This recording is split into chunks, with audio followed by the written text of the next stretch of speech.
우리 믿음의 가정 여러분 안녕하셨습니까? 아유, 애들이 갑자기 많아졌습니다. 한 30여 명 정도 되는데 우리 아이들 키우려면 돈 많이 벌어야 되겠네요. 네, 얼마나 기특하고 대견한지 하나님께서 우리 성곡교회 또 어린이들을 우리 어른들이 사랑과 또 주의 교훈과 교양으로 훈계하고 또 양육하도록 지혜를 주시고 또 성령의 능력을 허락해 주시길 간절히 바랍니다. 아이들 다시 오죠? 오늘 말씀 우리 아이들을 위해서 특별히 준비했는데 애들 다 와야 될 것 같습니다. 오늘은 그리스도인 재정관이라고 하는 그런 제목으로 말씀의 은혜를 나누려고 하고요. 특별히 우리 아이들 자녀들이 꼭 들었으면 하는 바람으로 말씀을 준비해 봤습니다. 아까 우리 그 성경봉독 하실 때 누가복음 6장 35절 말씀을 읽었는데 다시 한번 누가복음 6장 35절 말씀을 의미를 생각하면서 한번 읽어보도록 하겠습니다. 하나님의 귀한 말씀 누가복음 6장 35절입니다.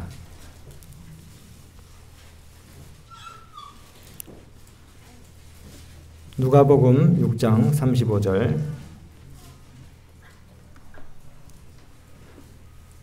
오직 너희는 원수를 사랑하고 선대하며 아무것도 바라지 말고 꾸어주라. 그리하면 너희 상이 클 것이요 또 지극히 높으신 이의 아들이 되리니 그는 은혜를 모르는 자와 악한 자에게도 인자하시느니라. 하나님처럼 필요한 사람들에게 대가를 바라지 말고 선을 베풀라는 말씀이고 꾸어주라는 말씀이죠. 로마서 13장 8절입니다. 피차 사랑의 빛 외에는 아무 빛도 지지 말라. 남을 사랑하는 자는 율법을 다 이루느니라. 여러분, 이 성경은 내세의 신비와 비밀을 알려주는 책이기도 하지만은 이 땅에서 우리의 삶을 위한 건전한 생활 윤리를 가르치고 또 안내해 주는 그런 책이기도 합니다. 우리가 정말 이 성경 말씀대로만 살면 이 생에서 우리가 궁핍하거나 구차하게 살 이유가 없습니다. 이 생과 내세의 행복에 관하여 우리에게 주신 이 하나님의 말씀 성경을 우리 모두가 사랑하시게 되기를 간절히 바랍니다. 우리 어린이들 다 와서 앉으세요. 가정의 달 5월을 맞아서 오늘 우리 어린 자녀들이 꼭 들었으면 하는 그런 말씀을 준비해 보았는데요. 우리 앞으로 오세요. 우리 어린이들 앞으로 오세요. 네, 앞으로 오세요. 맨 앞에 많이 비었어요, 자리. 네, 맨 앞으로 오세요. 여기도 비었어요. 여러분 오른쪽에 많이 자리 비었습니다. 네. 동환이 앞으로 오세요. 동환이 앞으로 오세요. 키보드 앞으로 오세요.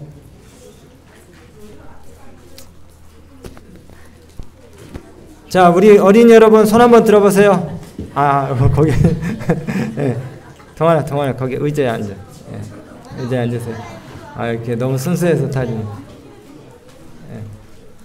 자, 우리 어린이들 오늘 말씀 잘 들으세요. 무슨 말인지 한번 잘 생각해 보세요. 이따가 혹시 물어볼 수도 있어요. 네.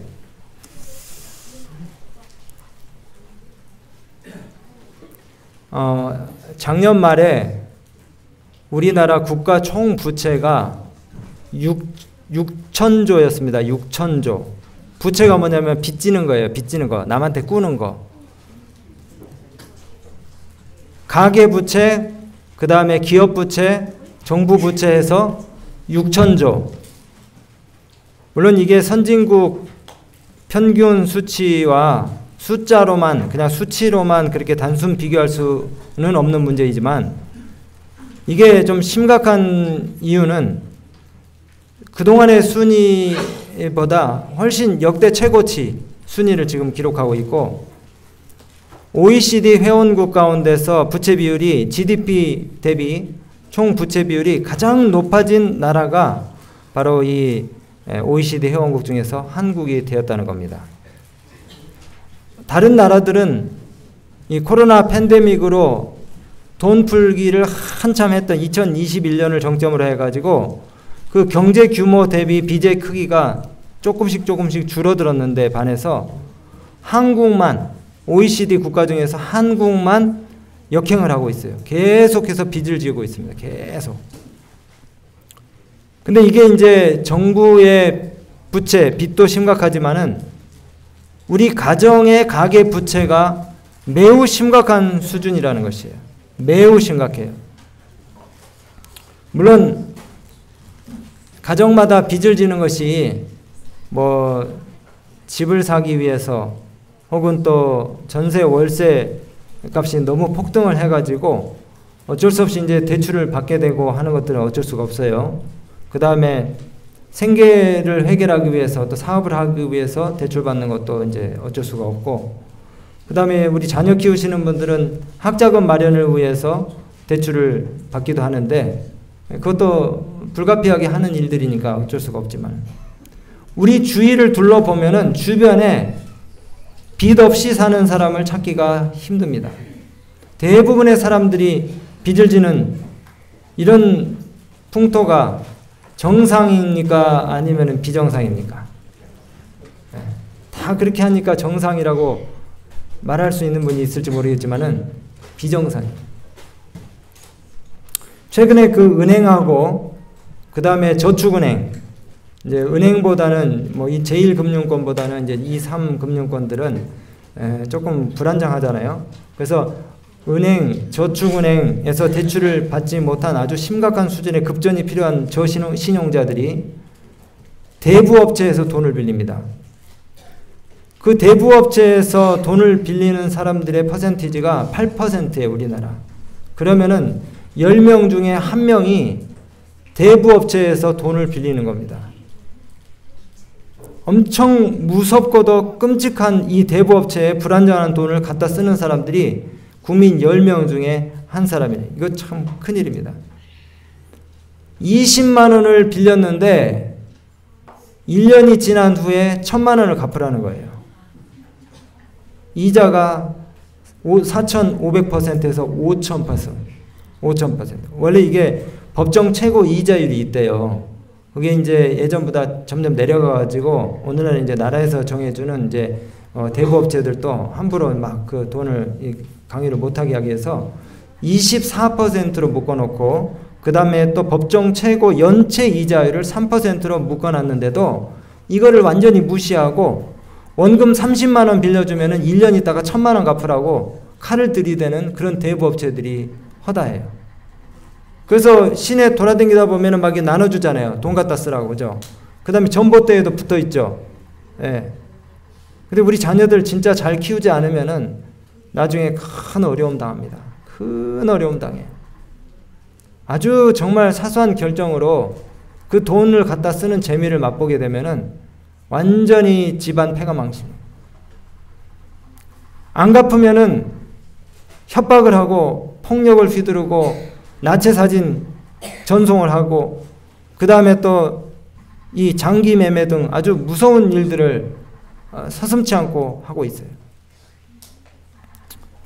현대 자본주의 사회에서는 이 개인이나 금융권으로부터 돈을 빌리고 이자 원금을 갚는 것이 당연한 일이라고 생각할 수 있어요. 왜? 아까도 말씀드린 것처럼 제1금융권도 아니고 2금융권도 아니고 대부업체에서 돈 빌리는 사람이 10명 중에 1명이라니까요. 근데 이 오늘 성경은 뭐라고 이런 부분에 대해서 말하는지 우리가 좀 살펴볼 텐데요. 성경에서는 누군가에게 돈이나 재화를 구워주고 이자나 원금을 받는 것에 대해서 뭐라고 말씀을 하시던가요? 성경에서. 특히 가난한 사람에게 돈을 구워주고 그 이자와 원금을 받는 것에 대해서 성경이 뭐라고 얘기하는지. 구워주고 이자를 받는 것, 그 다음에 빚보증, 저당, 담보에 관해서 성경이 뭐라고 말씀하는지를 우리가 좀 살펴봐야 합니다. 먼저 대부와 이자에 관한 권면이 여기 성경 출애굽기에 나옵니다. 네가 만일 너와 함께한 내 백성 중에서, 동족 중에서 그 말입니다. 내 동족 중에서 가난한 자에게 돈을 구워주면 너는 그에게 채권자 같이 하지 말며 이자를 받지 말며 이자를 받지 말며 네가 만일 이웃의 옷을 전당 잡거든 해가 지기 전에 그것을 뭐 해라? 다시 돌려주어라. 이방인들에게는 약간의 이자를 받아도 되는데 동족 중에서 가난한 자들에게 돈을 꿔줄 일이 생기면은 그냥 원금만 받으라는 거예요. 이자 받지 말고. 레위기 25장에도 같은 말씀이 있습니다. 너는 그에게 이자를 받지 말고 내 하나님을 경외하여 내 형제로 너와 함께 생활하게 할 것인즉 너는 그에게 이자를 위하여 돈을 꾸어주지 말고 이익을 얻기 위해서 내 양식을 꾸어주지 말라. 그렇다고 우리 교우님들끼리 돈거래하지 마세요. 신명기 15장에는 희년이 빚을 면제해주는 면제년이잖아요. 희년 잘 알고 계시죠? 7년에 한 번씩. 희년 끝에는 이방인에게 준 빚은 독촉을 할 수 있지만은 자기 동족에게 빚을 갚으라고 다그치지 말고 그냥 원금만 받고 면제해 주라는 겁니다. 아니 원금도 못 갚을 경우에는 그냥 면제해 주라는 거예요. 에스겔서에 제가 이 말씀을 준비하다 보니까 엄청 많더라고요. 이 이자 그 다음에 돈 꿔주는 거 저당 담보에 관한 성경 말씀이 수십 구절이 돼요. 에스겔서 18장 에스겔서에는 엄청 많이 나옵니다. 에스겔서 18장 8절부터 9절에 보면은 별리를 취하여 이자를 받지 말라고 했어요. 아까도 그 대부업체들 하는 거 보셨죠? 별리 18%, 20% 심지어는 연 4,000%, 5,000% 받는 그런 일들이 있어요. 별리를 취하거나 이자를 받으면 그 행위는 너무나 가증한 일이기에 반드시 죽을 것이고 별리 취하는 자는 뭐 할 것이다? 죽을 것이다. 죽을 것이다. 자기 피가 자기에게로 돌아가겠다고 그렇게 말씀하셨습니다. 왜냐하면 그 당시에 이스라엘 백성들 가운데 그런 일들이 너무 행행했어요. 너무 행행했어요. 느헤미야 5장 6절에서 13절에도 이 백성들 사이에 있었던 흔한 이자놀이, 특별히 귀족들과 부자들이 동족들에게 돈을 꿔주고서 못 갚으면 이방 사람들에게 자기 동족을 갖다가 노비로 팔아버리는 그런 관행들을 꾸짖는 말씀이 나옵니다. 그렇게 하지 말라 했어요. 높은 이자로 재산을 늘리는 것, 마침내 가난한 사람들에게 은혜로 베풀어질 재산을 쌓아두는 것이니까 그렇게 하지 말라 했어요. 이자를 받으려고 돈을 꿔주지 아니하며 뇌부를 받고 무죄한 자를 해하지 아니하는 자이니 이런 일을 행하는 자는 영원히 흔들리지 아니하리라. 참 그 공평과 정의에 관해서 얼마나 자세하게 말씀하셨는지 모르겠습니다. 시편은 좀 완곡하게 이렇게 말씀하셨어요. 37편에 악인은 꾸고 갚지 아니하나 의인은 은혜를 베풀고 주는도다. 피차 사랑의 빚 외에는 아무에게도 빚지지 말라. 남을 사랑하는 자는 율법을 다 이루느니라. 참 이 또 보증에 관한 말씀도 많이 있는데요. 뭐 돈을 직접 주지는 않지만은 이 보증도 조심해야 됩니다. 성경에는 빚 보증에 관한 말씀들이 참 많이 나오는데요.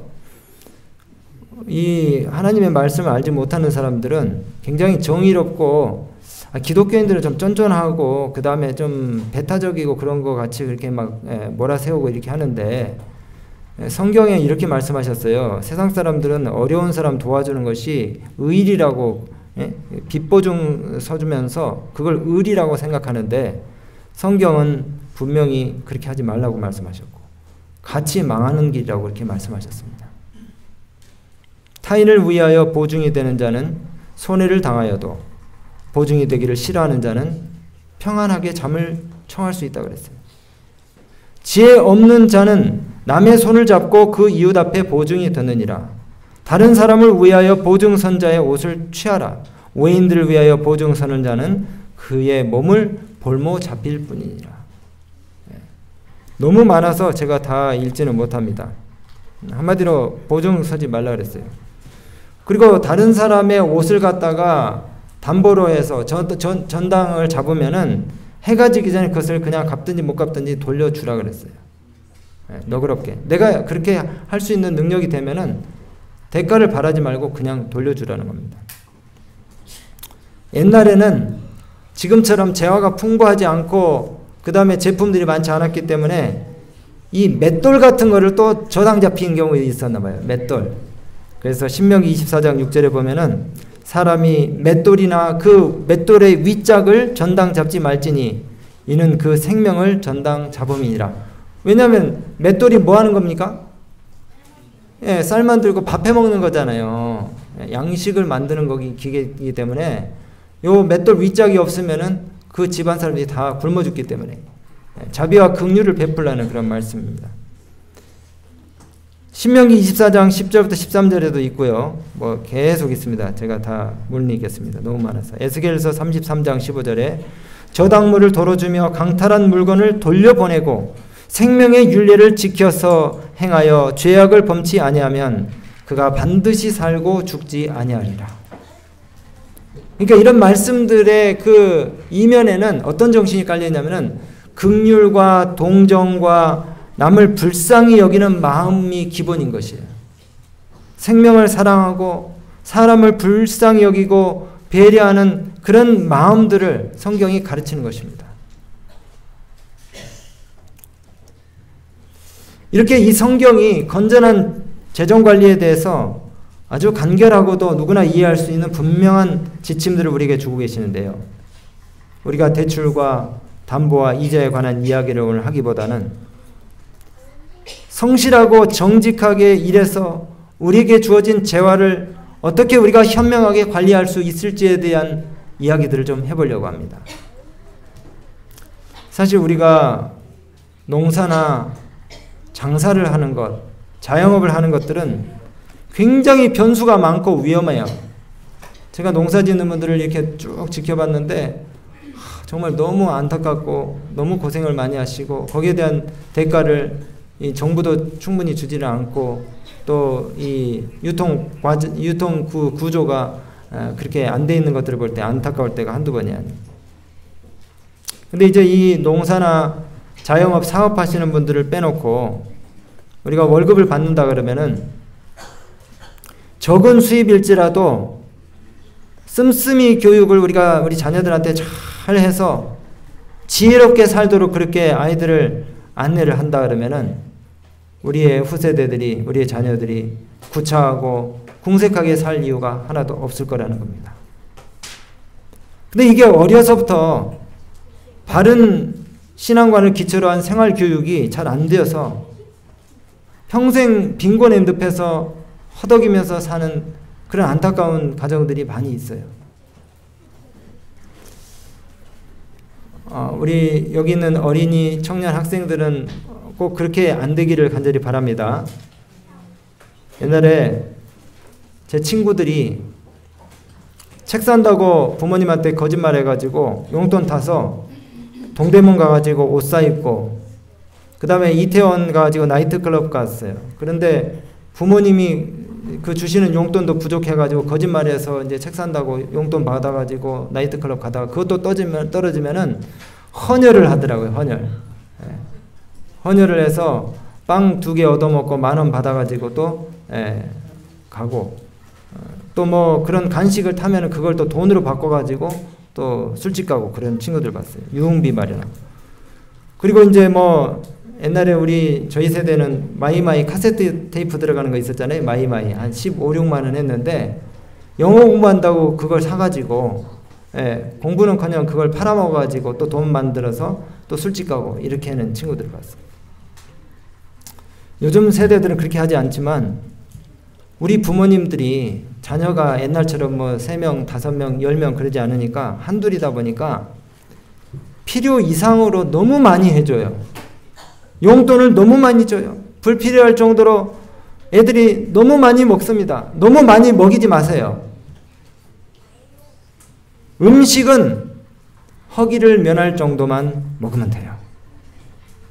너무 거하거나 기름지게 풍부하게 많이 먹이면은 애들이 미련해지고 분별력이 없어집니다.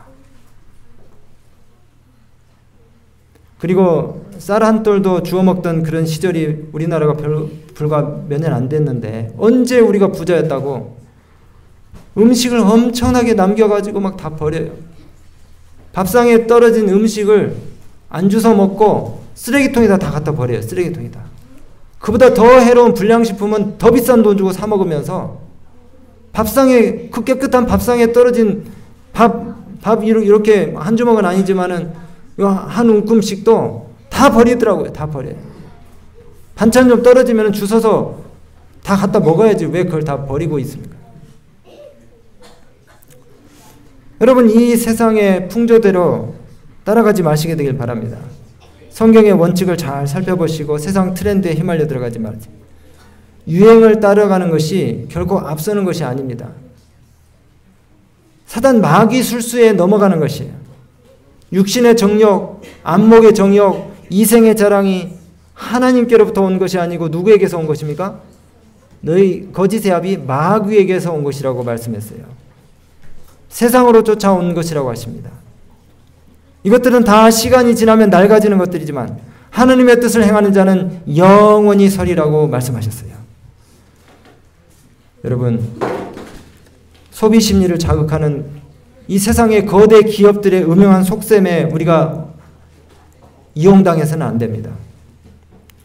감시자본주의라는 말 들어보셨어요? 감시자본주의. 우리가 살고 있는 이 시대는요, 정말 무서운 시대입니다.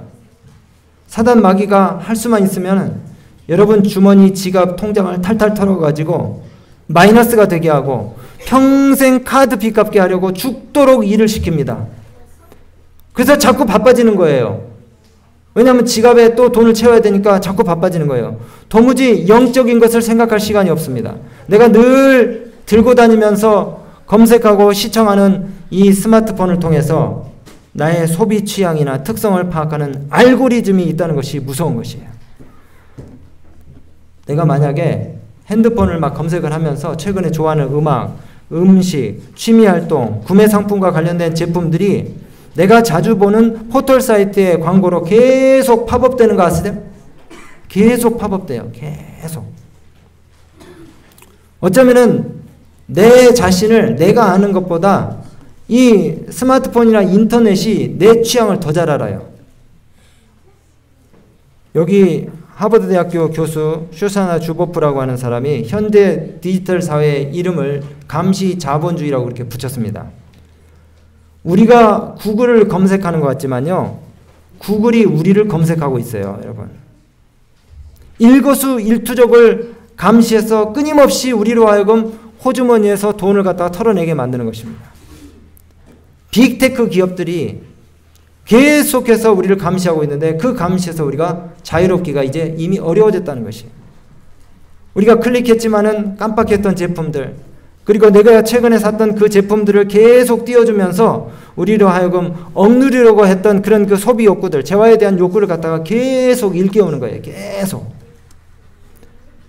그래서 많이 벌어도 항상 부족한 겁니다.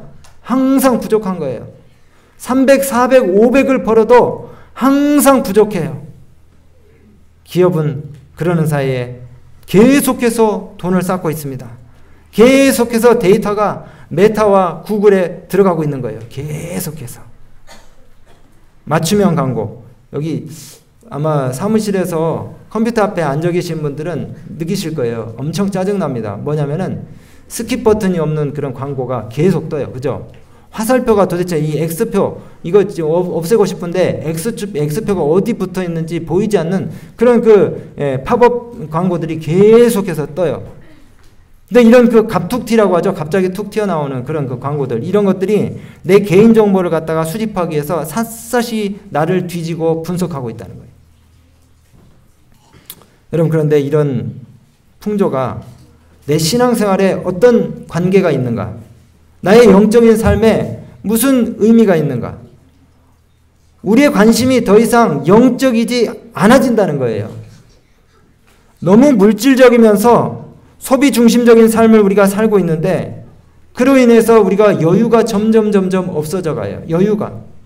영적인 시간을 보낼 여유가 없어지는 것입니다. 계속 우리의 시선을 갖다가 강탈하는 그런 소비재들이 우리의 생각을 끊임없이 장악하고 있어요. 이거 사면 그 다음에 또 이거 사야지. 이거 사면 또 이거 사야지. 그리고 이제 도착할 물건에 대한 기대감만 계속 갖게 하는 것입니다. 우리의 지갑, 통장 잔고 계속 이렇게 마이너스로 치닫고 있는 것이. 여기에 우리가 너무 익숙하다 보니까 더 이상 하나님 말씀이 재미가 없어요. 찬양도 재미가 없고 기도도 지루하고 예배도 재미없고 신앙적인 대화는 더더욱 재미가 없습니다. 신앙생활 자체의 의미에 대해서 가끔 회의를 느끼게도 돼요. 교회 와서도 본능적으로 스마트폰을 갖다가 꺼내게 되고 어떤 사람들은 거기서 눈을 떼질 않아요. 계속 팝업창에 광고가 뜹니다. 광고가. 자, 그래서 오늘 우리는 어떻게 해서든지 이 소비를 줄이는 방법을, 원칙을 찾아야 합니다. 성경에 그 해답이 나와 있어요. 성경에. 여러분이 이 권면을 받아들이시고 순종하게 되면 영육간의 부자가 되실 줄로 믿습니다. 건전한 그리스도인 재정관리의 3가지 원칙들 잠깐 살펴보고 말씀 마칠까 합니다. 먼저 여러분 삶 속에 감사와 만족의 정신을 배양하시게 되길 바랍니다. 어떻게 하라고요? 감사와 만족의 정신을 배양. 지금 내가 가지고 있는 것, 내게 주어진 것에 대해서 끊임없이 감사하시고 만족하시고 더 많이 가지려고 애쓰지 마세요. 더 많이 가지려고 애쓰지 마세요. 그리고 옆 사람과 비교하지 마시기 바랍니다. 다른 사람이 누리는 것에 대해서 너무 배 아프게 생각해서는 안 돼요. 또 가진 자는 너무 드러나지 않게 그것을 지혜롭게 사용하시라는 겁니다. 우리 그리스도인들 중에 많이 가진 분들은 내가 가진 만큼 내 마음대로 쓸 권리가 있다고 생각해서는 안 돼요. 이것은 하나님께서 나에게 주신 기회고 베풀라고 주신 재화라고 우리가 생각해야 된다는 것이에요. 그래서 잠언 23장 4절에 이렇게 말씀하십니다. 부자 되기에 애쓰지 말고 내 사사로운 지혜를 버릴지어다. 디모데전서 6장 6절부터 10절에 그러나 자족하는 마음, 만족하는 마음이 있으면 경건은 큰 이익이 되느니라. 우리가 세상에 아무것도 가지고 온 것이 없음에 또한 아무것도 가지고 가지 못하리니 우리가 먹을 것과 입을 것이 있은즉 족한 줄로 알지니라. 부하려 하는 자들은 시험과 올무와 여러 가지 어리석고 해로운 욕심에 떨어지나니 곧 사람으로 파멸과 멸망에 빠지게 하는 것이라. 돈을 사랑함이 일만하게 뿌리가 되나니 이것을 탐내는 자들은 미혹을 받아서 믿음에서 떠나 많은 근심으로써 자기를 찔렀도다. 먹을 것과 입을 것이 있은즉 뭐한 줄로 알라고요? 족한 줄로 알라. 만족, 만족, 만족, 감사, 감사, 감사. 그렇게 살라는 겁니다. 여러분 뭐 살려고 하실 때 꼭 이 질문을 한번 해보시게 되길 바랍니다. 이것이 나에게 꼭 필요한 것인가? 이거 정말 없어서는 안 되는 것인가? 그리고 음식을 선택할 때도 이 음식이 나에게 유익한가? 꼭 한번 물어보시고 구매하시게 되길 바랍니다.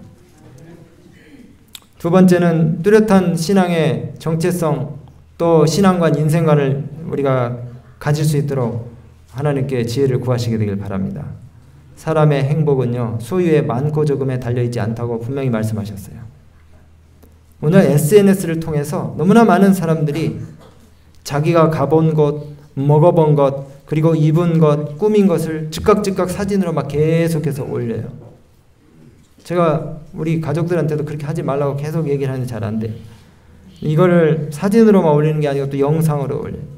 내가 더 많이 경험해봤고 누려봤다고 과시하는 거예요. 내가 더 멋지고 예쁘지 않냐? 내가 저 사람보다 더 멋지고 예쁜데 왜 내 인터넷 뭐 유튜브나 인스타에는 팔로워들이 이렇게 많지 않은가 하면서 또 자괴감을 갖고 열등감을 갖고 이렇게 해요. 그러면서 다른 사람을 다 경쟁자로 여깁니다. 경쟁자로 여겨요. 그리고 자기가 원하는 것을 쟁취하지 못하면은 마음의 허탈감을 가지고 이제 멘탈이 약해져 가지고 나중에는 자살까지 생각을 하는 사람도 있어요. 그러나 여러분 소유에 집착하면은 여러분의 인생은 절대 행복할 수가 없습니다. 절대 행복할 수가 없어요. 그래서 바른 인성관, 바른 신앙의 정체성, 주관을 갖는 것이 우리에게 필요하다는 것이에요. 소유에 집착하면은 다른 의미 있는 것들이 우리의 눈과 귀에 들어오지가 않습니다.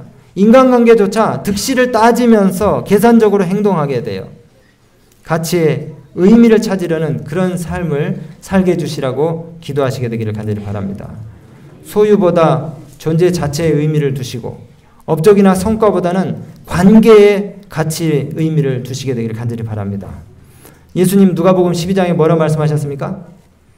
사람의 소유와 생명의 관계에 대해서 말씀하시면서 예수님이 사람의 생명이 그 소유에 넉넉한 데 있지 않다고 그렇게 말씀하셨어요. 여러분, 소유에 집착하는 오늘 인간들이 만들어 놓은 이 재앙입니다. 영국이에요. 영국. 저 함이 무슨 함입니까? 헌옷 수거함이죠. 헌옷 수거함인데 더 이상 들어갈 수가 없어서 아무렇게나 그냥 길바닥에 버려놔요. 우리나라도 그러죠. 우리나라도.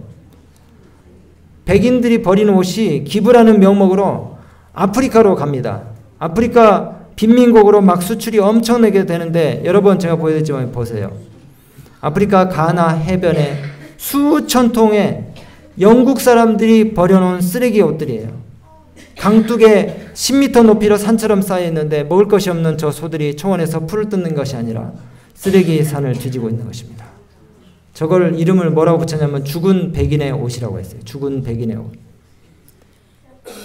영국 사람들이 선의를 가지고 자기들이 좋은 일을 하고 있다고 생각을 하면서 옷을 저렇게 아프리카로 보냈는데 저것은 아프리카 사람들에게 축복이 아니라 재앙입니다. 재앙. 대다수의 옷들이 파티용 의상이고 쓸모없는 운동복이래요. 쓰레기 수준이에요. 거의 대부분이. 유행에 민감한 젊은이들이 저렴하고 질 낮은 패스트 패션. 우리 동대문에도 가면은 그런 옷들 많이 있다네요. 한번 사가지고 입고 그냥 빨지 않고 버리는 거. 패스트 패션. 이런 옷들을 계속해서 옷장에 쌓아놨다가 정기적으로 계속 방출을 하는 거예요. 계속. 코로나 이후에 쓰레기가 그전보다 한 3배, 4배는 늘었어요. 왜 그렇습니까? 온라인 구매가 엄청나게 활성화가 돼가지고 아니 뭐 요만한 물건 하나 오는데 박스는 이렇게 커요. 이제 뭐 손상되지 말라고 하는 건데 그 안에 뭐 스티로폴도 들어있고 뽁뽁이도 들어있고 상품을 하는데 비닐 포장을 3번, 4번을 해가지고 박스까지 보내는 거예요.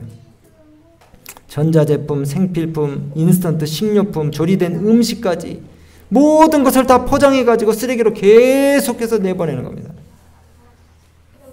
상하지 말라고, 깨지지 말라고. 여러분, 만족과 감사의 정신을 배양하시고 더 이상 내게 꼭 필요한 것이 아니면 사지 마세요. 우리 장사하시는 분들한테 너무 죄송한데 네. 정말 내게 필요한 것인지를 생각하시고 구매하시게 되길 바랍니다. 그리고 소유 중심의 인생관이 아닌 관계 중심, 가치 중심의 신앙관을 확립할 수 있도록 말씀을 보시고 기도하시게 되기를 간절히 바랍니다. 마지막으로 이 시대가 주는 딜레마는 제가 지난번에도 말씀드렸지만은 자기 중심주의의 인간 군상들을 계속해서 만들어내고 있어요. 나 먼저, 내가 더 많이. 성경적인 세계관, 이것은 세상이 가르치는 세계관과 정반대입니다. 여러분, 우리의 소비를 줄이는 방법은요, 베푸는 삶을 사는 것입니다. 세 번째 원칙, 베푸는 삶을 살라는 것이에요. 이 세상은요, 네가 하고 싶은 대로 해라. 네가 먹고 싶은 대로, 네가 가고 싶은 대로 수단과 방법을 가리지 말고 다 네 앞으로 챙기라는 거예요. 그 다음에 나이키의 그 모토가 뭡니까? Just do it. 생각하지 말고 그냥 내질러라 이거예요. Just do it. 도덕, 윤리, 바른 생활 이런 교육들이 학교에서 다 사라져 버렸어요. 오직 국영수사탐. 그래서 성경이 뭐라고 말하는지 우리가 주의 깊게 살펴보고 그것을 본받는 삶을 우리가 살아야 되는데 성경은 계속해서 말씀하십니다. 소유 중심의 삶에서 존재의 가치를 발견하는 관계 중심의 삶으로 전환하라는 것이에요. 빨리 전환할수록 우리는 베풀고 나누는 것에 보람과 기쁨을 누리는 삶을 살 수 있다는 것입니다. 여기 있는 말씀 같이 읽고 제가 더 말씀이 있는데 마치도록 하겠습니다. 흩어 구제에도 시작. 흩어 구제하여도 더욱 부하게 되는 일이 있나니 과도히 아껴도 가난하게 될 뿐이니라. 그리고 이렇게 말씀하십니다. 구제를 좋아하는 자는 풍족하여질 것이요 남을 윤택하게 하는 자는 윤택하여지리라. 하나님의 축복과 은혜가 우리 모든 믿음의 가족들과 함께 하시고 특별히 자라나는 우리 자녀들에게 지혜를 하나님께서 주시기를 간절히 바라면서 말씀 마치겠습니다.